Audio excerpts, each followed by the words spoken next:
In this video, we are going to begin Unit 3 and we're going to dive into microbial genetics, starting with the structure of that foundational unit known as the DNA and RNA molecules. So understanding how they're built is going to be important for us for the next couple of videos to follow. So let's begin. What is DNA?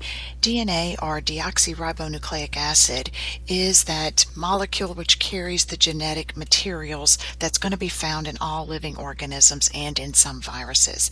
So you all have heard of DNA, that double helix structure, and all of this was first discovered in 1953, and it was attributed to the work of Watson and Crick. Let's look a little bit about the DNA structure. So DNA is composed of smaller building blocks called nucleotides. Each nucleotide has three parts. It's got a phosphate group that you can see over here. It's got a deoxyribose sugar that you'll notice is made up of a 5-carbon ring, and it's going to have one nitrogenous base. Now there are 4 different options for the nitrogenous base, and that's going to be adenine, thymine, cytosine, and guanine, and we're going to see those in just a couple of slides. So those nucleotides, each of these individual units are going to be linked together through covalent bonds between that sugar and phosphate, forming that infamous sugar phosphate backbone that we talk about, and then that's going to give us that helical shape. So let's talk a little bit more about those bases. Now, nitrogenous bases, there are 4: adenine, thymine, cytosine, and guanine, as we stated.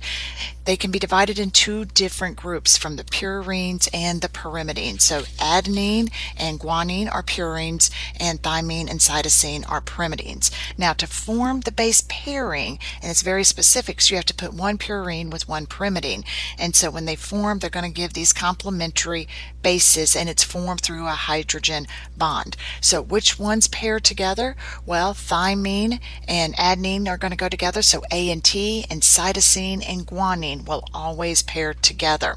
So A with T, C with G, that is always the rule. Now, when we talk about that base pairing, so we have our adenine, thymine that you can see over here, cytosine and guanine over here. Those nitrogenous bases will pair along, but then they are held together again by that sugar phosphate backbone. So you can see the phosphate group and the sugars, and the phosphate groups and the sugars. And so between building those repetitive pairs all along the way, that's going to give us that double helix structure. And because of the way those two are paired, so adenine with thymine, cytosine with guanine, that covalent bond, it gives them that very specific twist and structure that we know as that double helix. And because of the way that they are covalently bonded together, they also will allow for that molecule of DNA to be unzipped and access to the base pairs here when it's time to read the DNA and form that protein. So just looking here again at a very simplified model of DNA. So you see here we have this brown tannish color represents that sugar phosphate backbone, and then we have the adenine paired with thymine, cytosine with guanine, all the way around that base pairing to give us that double helix shape. Now, a couple of important terms that we need to know. One is that we say the base pairs are complementary and that they are anti-parallel. So by complementary, it means that because these base pairs are always going to be A with T or C with G, if you pull the 2 strands apart, if you have an adenine on one side, you will always know the other side is supposed to have thymine. If you have cytosine on one side, then you always know the guanine is going to be the other, because they are complementary. Wherever you see an A, you know it's going to be paired with a T. Whenever you see a C, you know it's going to be paired with a G. So they're complementary strands, almost like your hands. They fit together in a particular way and in a particular order because of that complementary base pairing. Now, we also said that they are anti-parallel. So what that means is that each strand of DNA has a direction. That direction we say is 5' and 3' in, and DNA runs from a 3 to 5'. So let's go back to our picture. So notice here we have the 5' and the 3'. So again, because they're complementary, we have 5 on one side, 3 on the other. But what do we mean by anti-parallel is this strand. Notice how you have 5' here, and you follow it all the way down into the 3', and then on the other one it's 5' to 3 prime. So in that direction from which they run, the 3 to 5, this one goes down, this one goes up, so they are anti-parallel. Just a couple of terms to recognize and understand when we're talking about the structure of DNA. So let's swap gears for a minute and let's talk a little bit about RNA. RNA is ribose nucleic acid. It too is genetic material, and it is going to be used in that process of where we're taking and making proteins from DNA. There's going to be some differences when we look at the structure that you need to recognize, and one of those is the fact that RNA is not double-stranded, but it is a single-stranded helical molecule. And as we move through these videos, you'll also notice there are going to be different forms of RNA. So we're going to talk about transfer RNA, which we refer to as tRNA, mRNA, which is messenger RNA, and like rRNA for ribose RNA. So let's look a little bit at the RNA structure. Again, very similar to DNA in the terms of its general properties and the fact that it's going to have a sugar phosphate backbone. The sugar, though, is going to be ribose versus deoxyribose. It's also going to have nitrogenous bases. But one of the things I want to point about the nitrogenous bases, if you look here, you see the C's, the G's, the A's. You're not seeing any T's because in RNA it uses a base known as uracil instead of thymine. So it's going to have the U versus the T, and again it's going to have ribose rather than deoxyribose for its sugar. So just the very basics of the RNA backbone.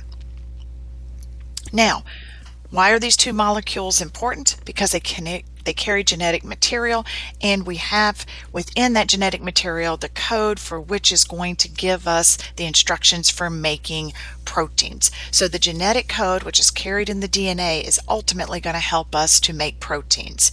So when and how are we going to get that genetic code out of the DNA into a protein?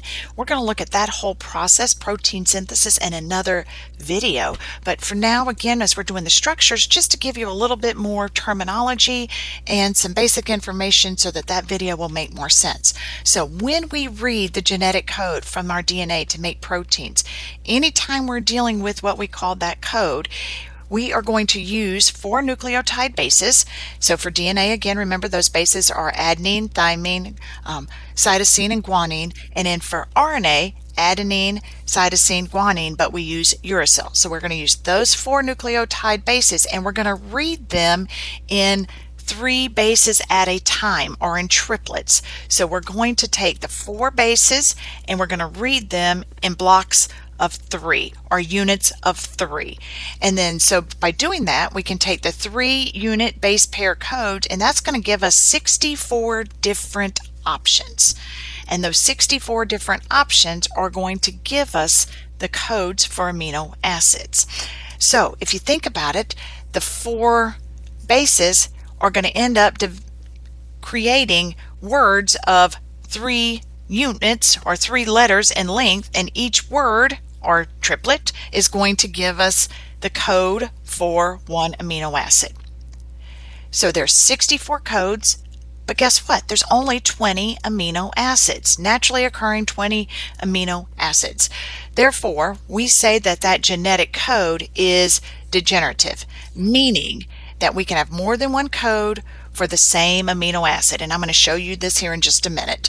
So again, 64 codes for 20 amino acids. That means that we can have more than one code for the same amino acid, so therefore it's degenerative. However, it's also ambiguous, meaning that each of those 64 codes can only code for 1 amino acid.